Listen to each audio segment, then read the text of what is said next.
to stop the boats. Today, after months of work and detailed planning, I'm announcing that the next Conservative government will take Britain out of the ECHR. This is not a decision I take lightly, but our country is our home. It's not a hotel.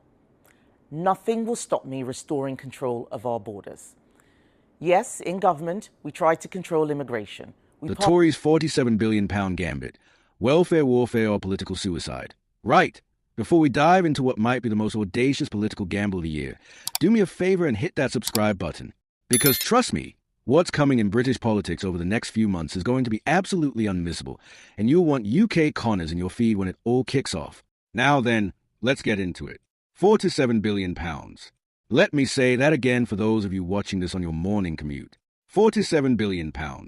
That's a figure the Conservative Party, currently languishing in opposition after their historic electoral drubbing, had just pledged to slash from government spending. And here's where it gets interesting. $23 billion of that, roughly half, is coming straight out of welfare. Shadow Chancellor Mel Stride stood up at the Tory conference in Manchester and essentially declared war on Britain's benefit system. The man didn't bring a scalpel to this fight. He brought a chainsaw. His words, not mine. Now, you might be thinking, well, that's just opposition politics, isn't it? All bluster and no substance. Promise the earth when you're out of power.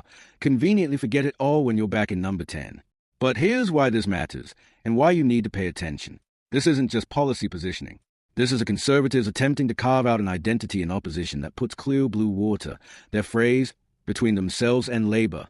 And perhaps more crucially, between themselves and the gnashing teeth of Reform UK, who are currently eating their lunch among traditional Conservative voters. Let's break down what Stride is actually proposing, because the devil, as always with these things, is in the rather uncomfortable details. The welfare cuts aren't just about tightening belts and trimming fat. They are targeting specific groups with surgical precision. People with low-level mental health conditions. According to this new Tory vision, you won't be getting cash payments anymore. You'll be getting treatment and support instead. Now, that sounds reasonable on the surface, doesn't it? Help people get better rather than just handing them money. But here's the question nobody's quite answered yet. Who decides what constitutes a low-level mental health condition? Who's drawing that line? And what happens to the people who fall just the wrong side of it? Then there's the non-citizens angle. The Conservatives are proposing to bar anyone who isn't a British citizen from claiming benefits or accessing social housing. Full stop. No exceptions. They are estimating this alone will save £4 billion in council housing subsidies. It's red meat for the base, isn't it? Classic dog whistle politics. But it also raises some rather thorny practical questions about how you actually implement such a policy without creating a two-tier system that might, shall we say, have some interesting interactions with equality legislation. But wait, there's more. And this is where it gets properly spicy. The Tories are also pledging to reverse any changes to the two-child benefit cap. You remember that one, don't you? The policy that says you can only claim benefits for your first 2 children, introduced by the Conservatives themselves back when they thought austerity was good politics. Labour's been making noises about abolishing it, facing pressure from their backbenchers who think it's cool and counterproductive. But Keir Starmer's been forced to water down those welfare reforms because his own MPs are getting twitchy. So the Conservatives are now positioning themselves as a party that will keep the cap in place, consequences be damned. Now, welfare is a headline grabber, but it's not the only target in Stride's crosshairs. He wants to slash civil service numbers by a quarter. A quarter. That's taking the current headcount of 517,000 down to 384,000, which happens to be the 2016 level.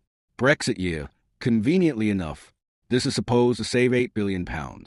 Never mind that the civil service has expanded for very specific reasons over the past decade, including, leaving the European Union and having to create entire new departments and regulatory frameworks from scratch. But details. Then there's the foreign aid budget. The Conservatives want to cut it down to 0.1% of national income, saving £7 billion. To put that in perspective, David Cameron's government set a target of 0.7%. After the pandemic, it was reduced to 0.5%. Labour's recently cut it again to 0.3% to fund defence spending. And now the Tories want to go even further. Britain's international development credibility is being bargained away, £10 billion at a time, and neither party seems particularly bothered about it. And because no modern Conservative policy announcement would be complete without it, there's the immigration angle. Kemi Badenoch's borders plan, which promises to end the asylum hotel scandal by removing everyone who arrives illegally, is supposed to save £3.5 billion. Setting aside the rather significant question of where exactly you remove people to when their home countries won't take them back, or when removing them would breach international law, it's a nice round number that sounds good in a conference hall. Oh, and let's not forget the green spending.